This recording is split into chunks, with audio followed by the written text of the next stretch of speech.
Assalamualaikum warahmatullahi wabarakatuh. Kajian kita pada hari ini yaitu jalan kita menuju Allah Subhanahu wa taala. Ini kami ambil di dalam halaman yang ke-9 17 di dalam kitab Mukhtasar Minhajul Qasidin bahwasanya manusia atau insan ini menuju kepada Allah Subhanahu wa taala. Seorang insan para jamaah atau seorang manusia ketika sudah mengetahui jalan yang dia lalui untuk menuju Allah Subhanahu wa taala, maka manusia ini lebih mudah, lebih gampang untuk mendapatkan redha maghfirahnya Allah Subhanahu wa taala. Dan yang pertama adalah riyadhah. Apa semakna riyadhah ini kalau dilihat dalam bahasa para jamaah, riyadhah itu latihan. Riyadhah ini di sini disebutkan para jamaah dalam catatan jamiah. Nah, riyadhah itu terbagi dia menjadi 4. Yang pertama adalah qillatul ta'am, sedikit makan. Nah, ini makan di dalam Al-Qur'an kan ada perintah kulu washrabu wala tusrifu. Makan, minum wala tusrifu, batasannya jangan berlebihan. Dari Abu Hurairah radhiyallahu anhu, ma syaba'an Nabi sallallahu alaihi wasallam wa ahluhu. Rasulullah sallallahu alaihi wasallam beserta ahli keluarganya. Ma syaba'an, enggak pernah kenyang Rasulullah. Bukan hanya Rasulullah, akan tapi beserta keluarganya salasati ayyamin tibaan. Tidak pernah Rasulullah itu 3 hari berturut-turut kenyang. Hatta faraqad dunya, sampai beliau wafat. Jadi 3 hari berturut-turut itu kekenyangan Rasulullah bersama keluarganya sampai beliau meninggal. Apa yang perlu? Yang kedua adalah qillatul kalam, sedikit berbicara. Ini riyadhahnya yang kedua. Karena kalau banyak komentar, banyak ngomong akan terpeleset.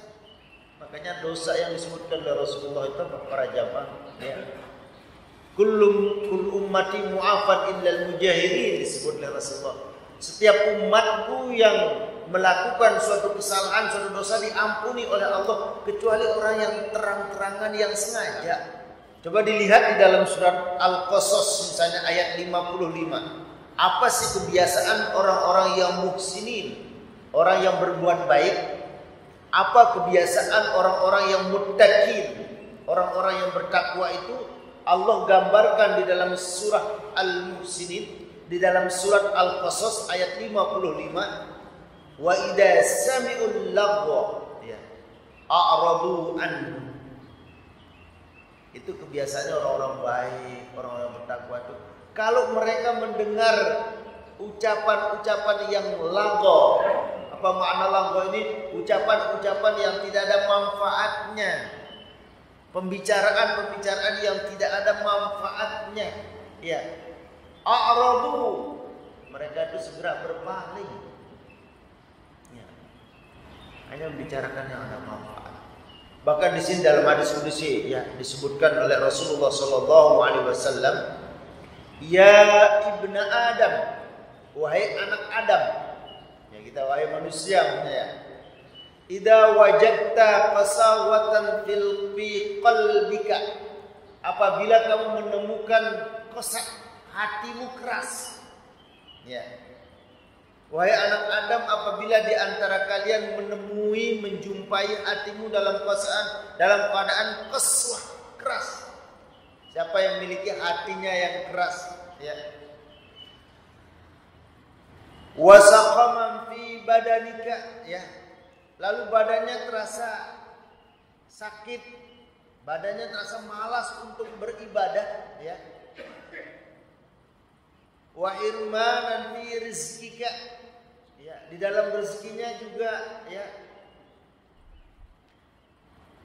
sulit, misalnya dia menemukan rezekinya Siapa di antara kalian kalian wahai anak Adam, wahai umatku, sabda Rasulullah, ya, merasakan memiliki hati yang keras, badan terasa ya sakit, rezeki agak sulit, ya. Fa'lam annaka, ketahuilah sesungguhnya itu di antara penyebabnya adalah bahwasanya katsirul kalam, engkau terlalu banyak berbicara.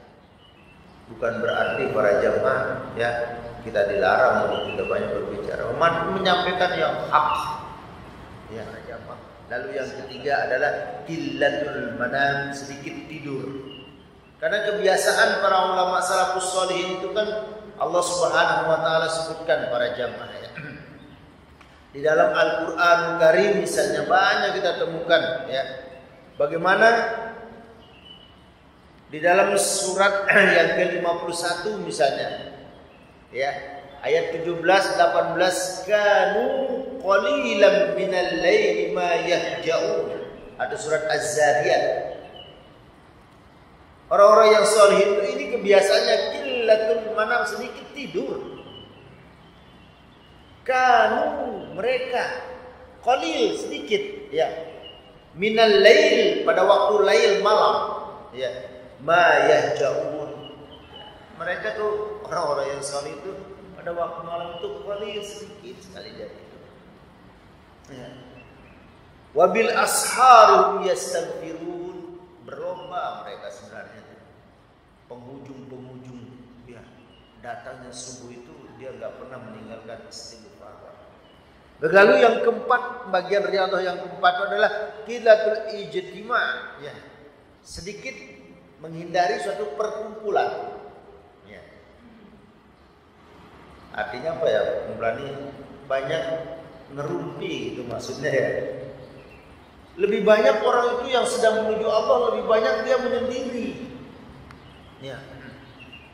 Dia selalu ya dalam keadaan mimpi uzlah. Uzlahnya misalnya kan di dalam Al-Qur'an Allah sebutkan yusabbihu lahu ma fis samawati wal ardh. Semua yang ada di langit di bumi ini ya bertasbih, memuji Allah. Maka yang kedua adalah jalan kita adalah wara. Dan wara ini pun terbagi dia menjadi 3 bagian. Pertama wara adli, az-zani, lalu yang kedua adalah wara salihin, lalu yang az-zalisu, yang ketiga adalah wara muttaqin, keempat dia. Lalu yang ar-rabi, yang keempat adalah wara siddiqin. Yang pertama waraknya orang adli itu apa ya?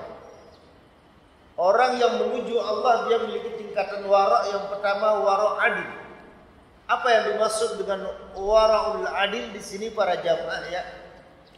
Bahwasannya yang dimaksud dengan wara adil di sini wahya darajatul adli an kulli ma taqfadul futu tahrimuhu ya. Menjaga kesucian dirinya dari hal-hal yang diharamkan oleh syariat. Lalu yang kedua, yang disebut wara' salihin. Siapa itu kelompok orang yang wara' salihin? Wara' salihin ini bukan hanya meninggalkan hal yang diharamkan syariat, tapi dia meninggalkan hal yang menuju kepada haram. Nah, lalu yang ketiga para jamaah ada yang disebut dengan wara' muttaqin. Apa wara' muttaqin itu? Meninggalkan sesuatu yang belum ada keputusan halal atau haramnya. Ini dalam hadis tadi, al halalu bayyinun, yang halal itu jelas, wal haramu bayyinun, yang haram juga jelas, wa ma bainahuma mutasyabihat. Di antara keduanya itu disebut syubhat, dan yang keempat siddiqin.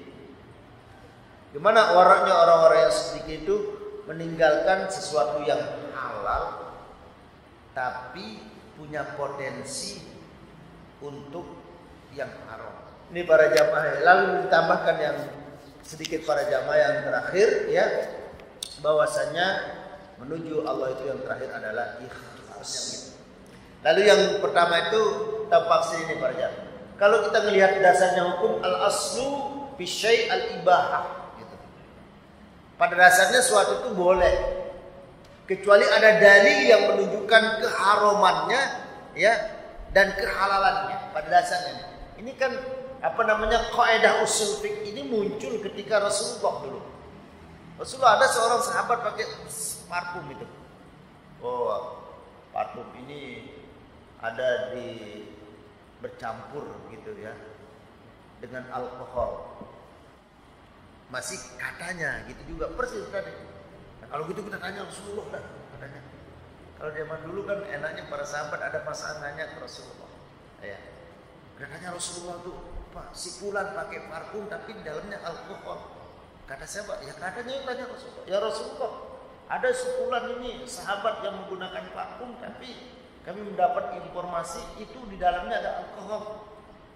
Bagaimana ya Rasulullah? Al-ibah boleh kata Rasulullah kecuali nyata-nyata ada dalil yang menyebutkan itu haram. Nah sekarang vaksin ini semacam itu. Apalagi kita berlindung para jamaah ya. Ada yang menaungi kita Majelis Ulama Indonesia. Assalamualaikum warahmatullahi wabarakatuh.